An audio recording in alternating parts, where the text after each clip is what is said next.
With over 30 small towns in Sonoma County, choosing the right one that fits you and your family can be challenging. So I've decided to rank some of the worst to the best areas to help you choose which one is right for you. We'll discuss things like where the city is located, what it's like living there, and the different home purchase options. So we'll start with the worst in the tier D, work through B, C, D, and then get to the special places, the S tier.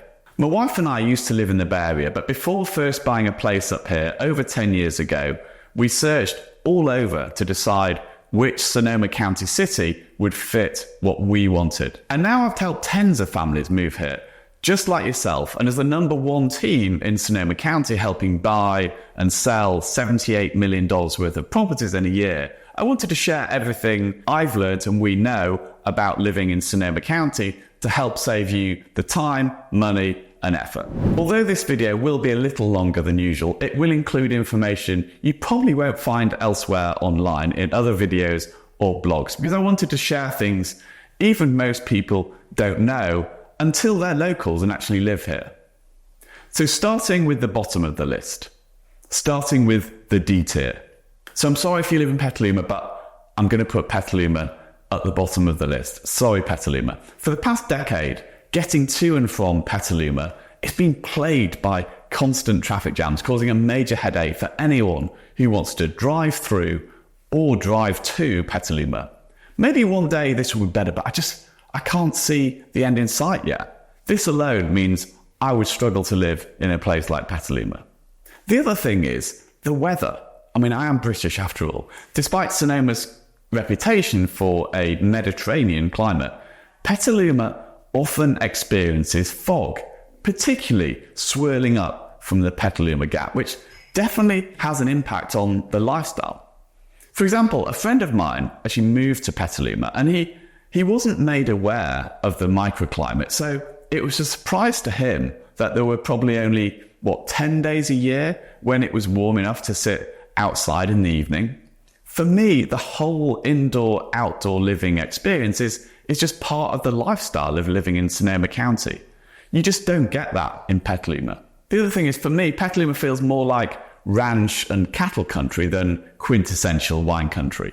I mean, I have nothing against cows, but this rural setting, while charming to some, is not necessarily what I envisaged as part of moving to Sonoma County. That being said, it now has its own Petaluma AVA, which is starting to produce some great Pinot and Sauvignon Blanc. So as a wine region, it is definitely on the up. That being said, there are some nice parts of Petaluma, especially in the historic district on the west side of town. And it's also got a charming downtown with also some great restaurants, great coffee shops. For a lot of people, one of the big attractions is because it is the most southerly town in Sonoma County, is that it's near San Francisco, and yet it's more affordable than a lot of places in, say, Marin. Roanoke Park, I'm afraid this also scores a D, and is definitely not somewhere I personally would want to live. For me, the lack of a coherent downtown is a deal breaker. Unlike some other towns in Sonoma County, Roanoke Park lacks a traditional downtown area with a walkable mix of restaurants, shops, and cultural attractions, which can detract from the small town experience. Another thing that would get me down, again, is the traffic congestion. The area can experience significant traffic, particularly around sort of Petaluma and Roanoke Park, making travel times longer and more stressful whenever you want to go anywhere. Of course, it's nothing like San Francisco and the surrounding area, but if you're moving to Sonoma County, you can get away from the hassles of bad traffic. So why not? That being said, Roanoke Park does offer more affordable housing options compared to the high costs in San Francisco and Marin County. For example, a client of ours recently bought a property here because she worked in Marin and he worked in Santa Rosa. So it was a good option for them to get easy access to both of their places of work without the high prices. If you are still looking for somewhere to get nightlife, then while Roanoke Park doesn't have a nightlife, the good thing about Roanoke Park is it's located close to Cotati on the one hand and Petaluma on the other, which are known for their lively nightlife scene. So you can definitely have fun. So let's now talk about the C tier and the C grade towns? Well, the first one I'd like to talk about is Bodega Bay. I mean, I personally would struggle to live somewhere where the weather was so bad. Bodega Bay is characterized by fog and cooler temperatures, which might not be ideal if you're looking to move to Sonoma County to take advantage of the warmer weather compared to, say, San Francisco. Bodega Bay also has limited shopping options and lacks larger grocery stores, which could get wearing if you lived there. The availability of everyday essentials might require traveling to neighboring towns, which will definitely have an impact on your overall sort of lifestyle. Aside from some of the great specialty seafood restaurants, the variety of dining and drinking options is somewhat limited, which may not appeal to those who are seeking a more diverse culinary experience. That being said, as someone who loves the outdoors, Bodega Bay's allure lies in its stunning coastal beauty and, the breathtaking ocean views which you can get from all over. The area is also home to a pretty cool golf course, providing a really great coastal golfing experience. I mean, it's not quite St. Andrews, but it's as close as you're going to get in Sonoma County. This blend of natural beauty and leisure activities like golfing is what attracts many people to Bodega Bay, despite its cold and limited access to amenities. The next one I'd probably put on the C list is Guerneville. I mean, it's maybe a little bit harsh giving Guerneville a C because I do like it, but it's just at certain times of the year.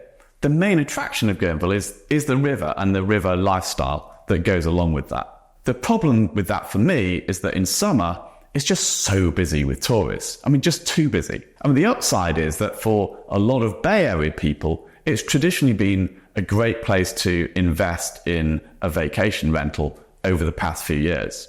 Another attraction for a lot of people are the amazing redwood forests, which I love to look at, but personally, I need sunlight. I wouldn't want to live in amongst the big trees. For me, like the coast, it's a perfect place for a second home or a vacation rental investment, and we've helped a lot of people buy places there for that very reason. It's a great place to escape, but for me, not a place to live. Now we're moving to the B categories. So first up is Sebastopol.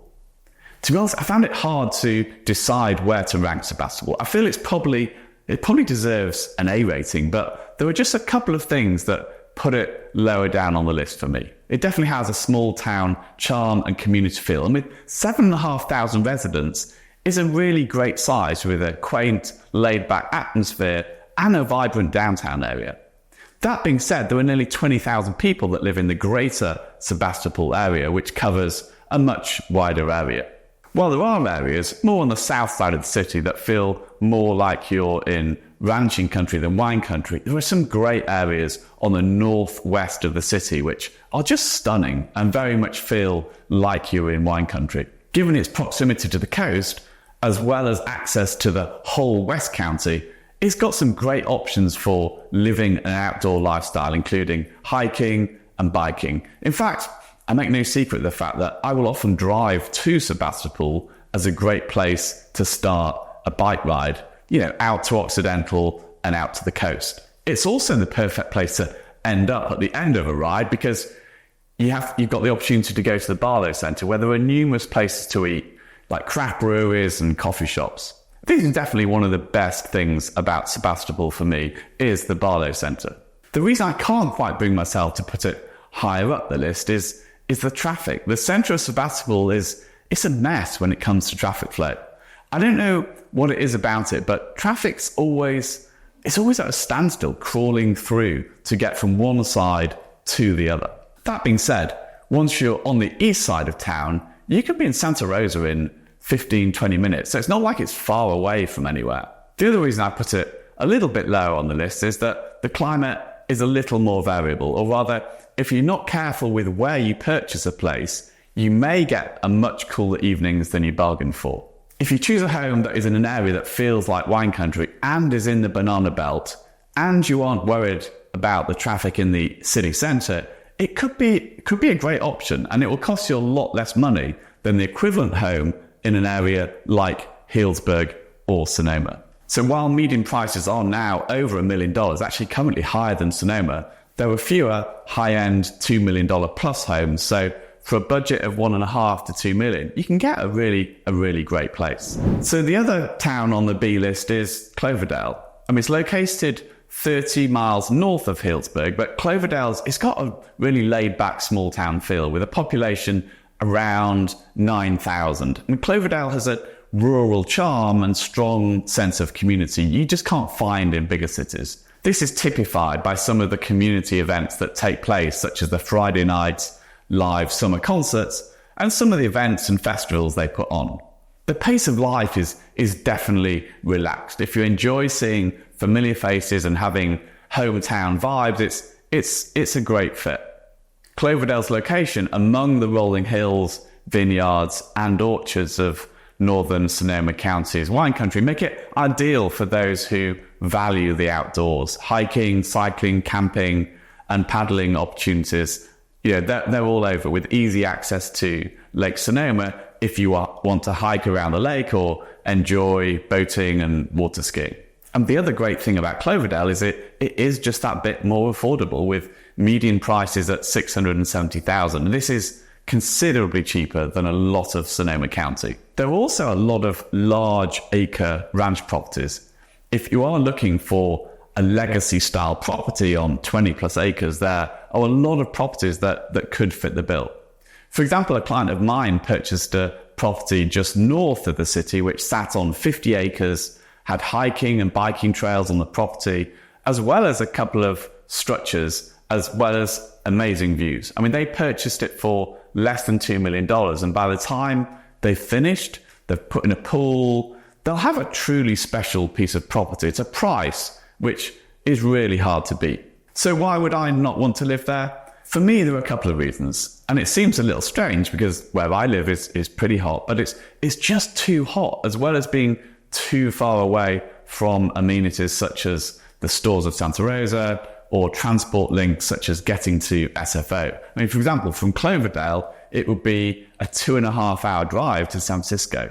So while Cloverdale is seeing changes in terms of new restaurants, for me, it's still a little bit early in its development for me to live there right now, given I do enjoy food and wine, going out to restaurants. The other thing that is hard to ignore is the fire risk. I'm not sure if it is any more risky than a lot of other places on this list when it comes to fire, but it does feel more vulnerable. I think it's just because when you're there, and particularly in the summer, you feel the dry heat and see the brown grasses everywhere, which just makes it feel like a higher fire risk area.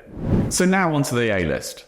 So first on the A list is Sonoma. Along with Healdsburg, Sonoma is the other flagship city in the county of Sonoma. I mean, one of the great things about Sonoma for many people is that it's close to San Francisco and Napa Valley, making it more accessible particularly for second homeowners in the Bay Area, or for people who want to move to Sonoma County but need to have easy access to San Francisco or the South Bay. Sonoma does have a number of good restaurants, although it can't compete with the higher end restaurants in places like Healdsburg.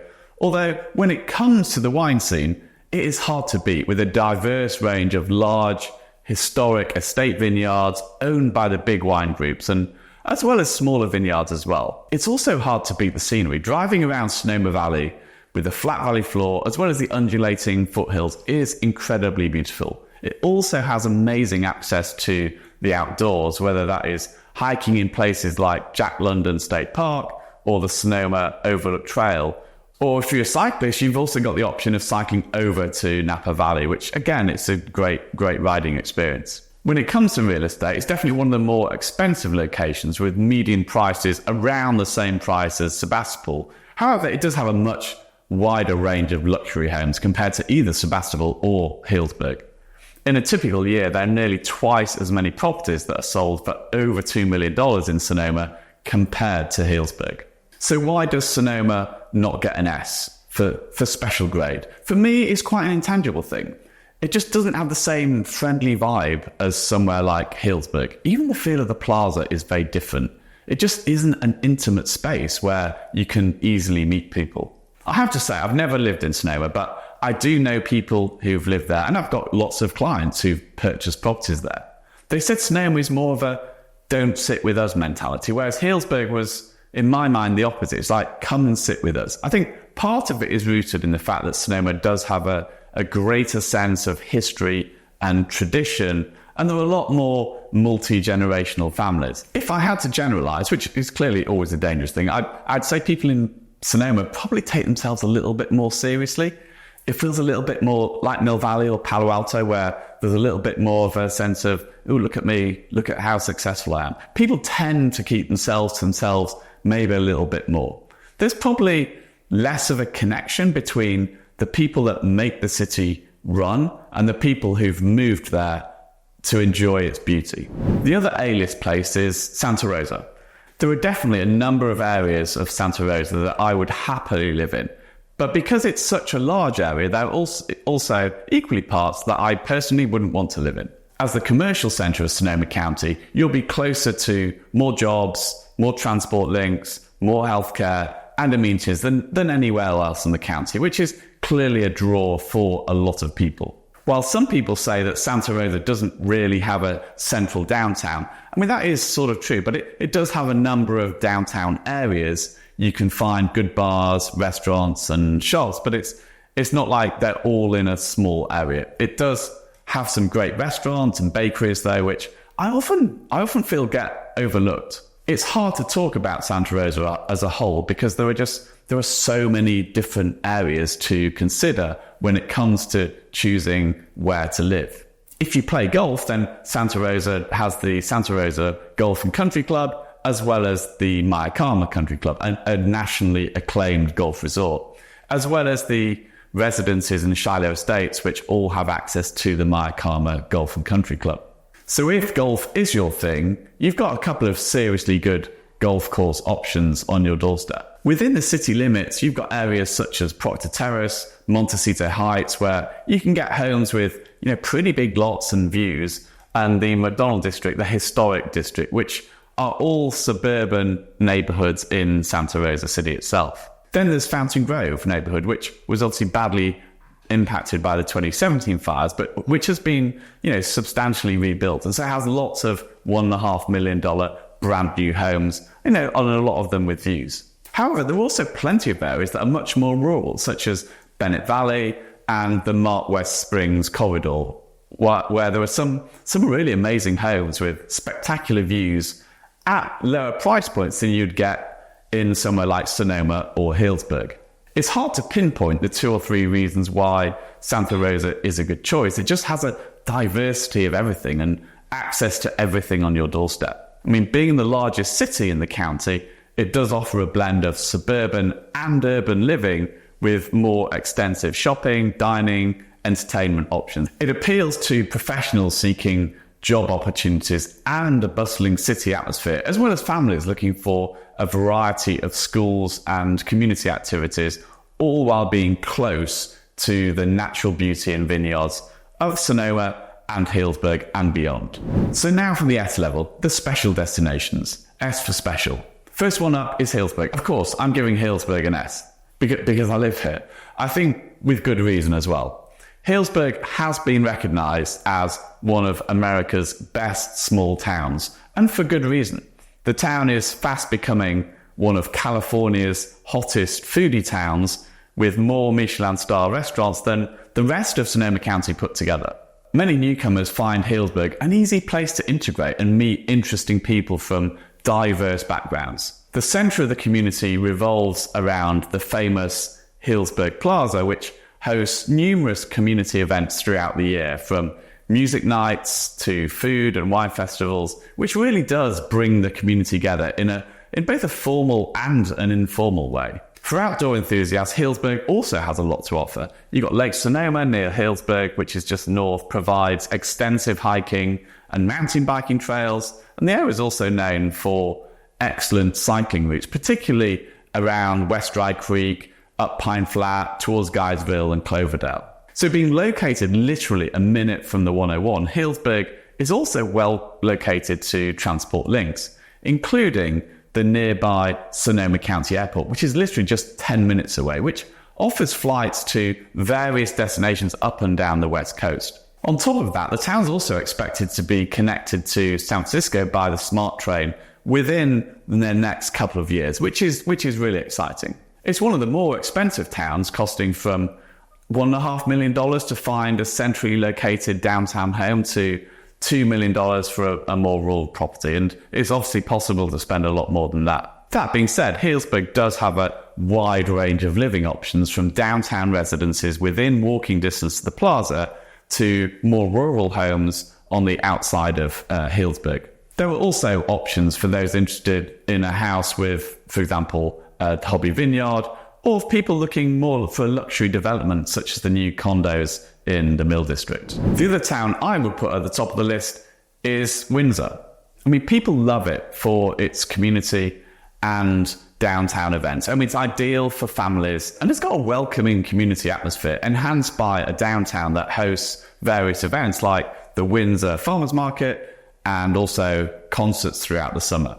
These gatherings definitely encourage community engagement and offer a blend of local culture, local food, local music. So it's a really great thing to bring the town together. If you've got children school age, the town also boasts a really good range of schools, such as Windsor High School, as well as the Matty Washburn and Brooks Elementary Schools. And both of these places, they all offer quality education and also, really foster a supportive environment for kids. The other great thing about Windsor is that it's got value for money. Compared to its pricier neighbours such as Healdsburg, Windsor definitely provides a more affordable living option. Although the downside of that is that there are a limited number of options for people looking at a slightly higher price point home. On the west side of the town, there are some more expensive homes on larger lots that feel a little bit more rural as well. And then there's also the sought-after Lakewood Hills development, which is a development set around a couple of lakes right next to the downtown area on the east side of the freeway. And we actually work with a developer who's got a constant stream of redeveloped homes in Lakewood that we sell. So if that's something you're interested in, then please do get in touch. Median house prices in Windsor are about $850,000, with some of the more expensive homes costing nearer $2 million. Above that price point, however, there's really not much choice, which is why some people looking at that price point will often end up gravitating to Santa Rosa or to Healdsburg to get what they want. My business partner, Jonathan Brewington, he loves Windsor because, as someone who was born and bred in Sonoma County, he feels very at home in what is a really great community. He also really enjoys its location. His girlfriend's family are from Healdsburg, and they've got lots of friends in Santa Rosa. So for him, it's in a perfect location. Finally, he loves the CrossFit gym. So if you are into fitness, get in touch and ask him about it. Jonathan@BrewingtonHargreaves.com. But I'm personally biased to Healdsburg because I love food, I love the downtown, and it's such an easy place to settle into as someone who wasn't born here and who is a little bit older and who doesn't have kids. So if you made it to this point in the video, there's a good chance that you're thinking about buying your next home, investing in this area, buying a second home, or indeed selling your current one. We'd love to be your real estate resource of choice. Just send me an email to david@brewingtonhargreaves.com to get started. Our team is actually the #1 Sonoma County team, with over 71 families helped in 2023 and $78 million worth of property bought and sold. With us, you definitely get inside access to developers, homes that are coming on the market. We're also the #1 second home and vacation rental resource in Sonoma County, and way more besides. So if you want the inside access, then email me directly, david@brewingtonhargreaves.com. But before you go, if you like this video, you'll love my next video, which is everything you need to know before deciding to move to Sonoma County. I break down the A to Z of the different areas, what it's like living here, and way more besides. So you can watch this video now by clicking up here to check it out. See you in the next video.